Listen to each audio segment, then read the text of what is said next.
आध्यात्म की राह, आपने कहा कि आपकी पार्टी आध्यात्म के लिए काम करती है, देश के लिए। लेकिन बहुत सारे राजनीतिक पंडित हैं जो ये मानते हैं कि आप हिंदुओं को जोड़ने के नाम पर बीजेपी को फायदा पहुंचाते हैं, क्योंकि बीजेपी अगर हिंदू जुड़ जाएगा तो बीजेपी के सामने जो दूसरे विरोधी पार्टी हैं, जिसमें MY समीकरण की वो बात करते हैं, PDA की बात करते हैं, वो समीकरण ही ध्वस्त हो जाएंगे। क्या बाकी पार्टियों में हिंदू नहीं है? नहीं, बिल्कुल है, लेकिन अगर समीकरण तो की बात टूटने या जुड़ने का कोई मतलब नहीं है। नहीं, लेकिन एक बात तो ये सोचिए ना, जब हिंदू जुड़ जाएगा तो पूरी तरह से वो इंक्लाइन हो जाएगा बीजेपी के लिए, ऐसा राजनीतिक पंडित मानते हैं। राजनीतिक पंडित तो कुछ भी मानते हैं, मौसम का अनुमान है, वो तो चलता रहता है। पर हम एक प्रार्थना आपसे बहुत निवेदन करें कि हिंदुओं के जुड़ने से किस पार्टी को फायदा होगा या किसको घाटा होगा, हम ये नहीं कह सकते। हम ये कह सकते हैं बहुत दावे के साथ में कि इस देश में सभी पार्टियों में लगभग हिंदू हैं, और वो सभी पार्टियों के लोग अपनी अपनी पार्टी के प्रति कट्टर हैं। तो हम यही कहेंगे, हमारी अपनी विचारधारा है, अब हमसे किसी और की विचारधारा मिले या कोई ऐसा बनाए, आप भी ऐसी एक पार्टी बना सकती हैं, आपको फायदा हो जाएगा। हम किसी को नुकसान के लिए या फायदे के लिए कर ही नहीं रहे, ये हमारे यहां ऑप्शन ही खत्म।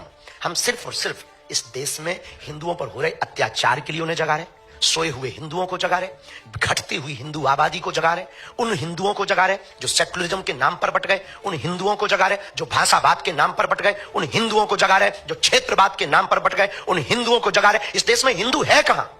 या तो ब्राह्मण है, या क्षत्रिय है, या वैश्य है, या गुर्जर है, या जाट है, या बर्मा है, या शर्मा है। अगर हिंदू होता तो भारत हिंदू राष्ट्र नहीं होता। अगर हिंदू होता तो भारत में हिंदुओं पर कोई उंगली उठाता। अगर हिंदू होता तो क्या श्रद्धा के 35 टुकड़े होते? हिंदू होता तो क्या कन्हैया लाल दर्जी का मर्डर राजस्थान में होता? हिंदू होता तो क्या पाल घर में संत मारे जाते? हिंदू होता तो हिंदुओं की आस्था का प्रतीक रामायण को जलाया जाता। अगर हिंदू होता तो हिंदुओं के रहते हिंदुओं की पार्टियां हैं इस देश में, गाय माता काटी जाती, बूचड़ खाने जलते। हिंदू होता तो क्या बांग्लादेशी हिंदुओं का दर्द नहीं दिखाई देता? क्या उन्हें वापस नहीं बुला लेता? आज इजराइल क्यों लड़ रहा है? क्योंकि वो अपनी कम्युनिटी को बचाना चाहता है, क्योंकि वो यहूदियों को बचाना चाहता है, और वो 8-8 लाख यहूदियों को एयरोप्लेन से ला करके अपने देश में सुरक्षित रखता है। क्या इस देश में रहने वाली हिंदू बांग्लादेशी हिंदुओं को नहीं स्वीकार कर सकते? हिंदू है कहां? हमें तो आप पर भी आता है तरस के, आप हो भी कि नहीं। खुद पर तरस आता है कि हम हिंदू हैं कि नहीं। ये दर्द है हमारा। हम 150 करोड़ हिंदुओं की लड़ाई लड़ रहे हैं, अपनी लड़ाई नहीं है। हमें मिलता क्या है? हम कथा करें, बहुत अच्छा है, विवादों से मिलेगा क्या?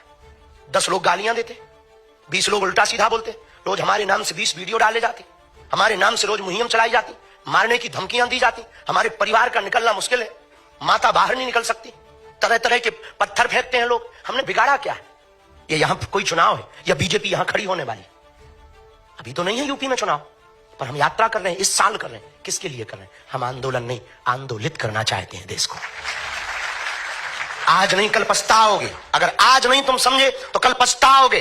बांग्लादेश में भी हिंदू समृद्ध था, वहां भी पत्रकार थे, वहां भी पुलिस थे, वहां भी IT सेल के लोग थे, पर एक एक करके बेटियों को रस्सियों में जकड़कर सड़कों पर लाया गया और नग्न किया गया, मकान जलाए गए, पत्रकारिता धरी रह गई, पुलिसवादी धरी रह गई, धन धरा रह गया, कोई नहीं बचा।